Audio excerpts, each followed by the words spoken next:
Some breaking news now tonight from NC State. Chancellor Randy Woodson will be leaving the university next year. The official announcement comes following a tumultuous couple of years at the university. To give you a couple of the bullet points, stories that you'll most likely remember, during the 2022-2023 school year, they saw 14 deaths at the university, including 7 suicides. And this past year, Woodson closed Poe Hall, the university's education and psychology building, after high levels of cancer-causing chemicals were found inside. Since that closure, 210 people have reported to WRAL exclusively that they developed cancer after working or studying inside that building. Now, Keely Arthur, as you probably know, has been all over this story. She spent the last 8 months investigating the university's handling of Poe Hall. Her reporting led to an unprecedented vote of no confidence against Woodson earlier this year. She joins us now from NC State to discuss this latest development here. Keely.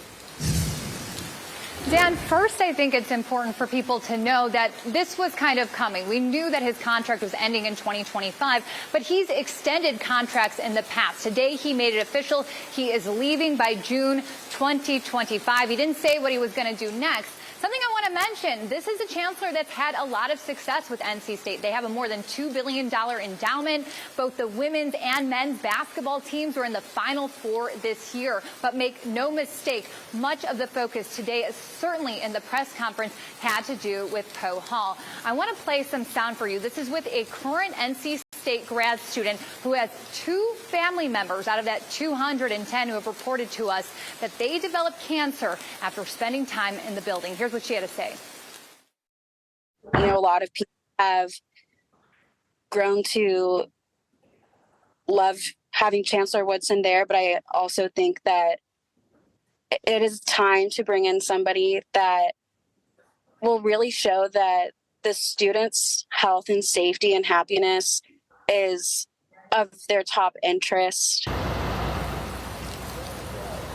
And as we reported, there was that vote of no confidence. That came after my reporting exposed that the university had quietly pulled out of a federal health investigation. Now, that's been the big issue for people connected to Poe Hall. They feel like Chancellor Woodson hasn't done enough to resolve the situation, to even respond to them. I asked him about that in the press conference. Here's what he said. Well, we're working on fixing Poe Hall going forward. Not focused on the building, on the people. What can you say to the people? That we understand the environment now, and we're leaving the health implications of the building to the work going on with NIOSH. Randy Woodson said today that he's left the university in a much better place. And we are seeing a lot of people, including Senator Thom Tillis, be very, very glowing in their review of how he's handled his whole time here.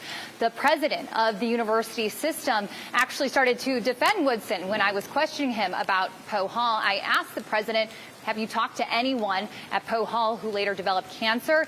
He didn't really respond to that. We're going to have more of that exchange, Dan, in our 6 p.m. news. Okay, Keely, we will see you then. Thank you for that reporting. Keely touched a bit on Woodson's accomplishments while he was at the school. He became the NC State's 14th chancellor back in October of 2010, and since then the school has grown to more than 38,000 students. It's increased its focus on research and engineering, became the lead university for 3 federal research centers, and hosted more than 70 industry and government partnerships to Centennial Campus.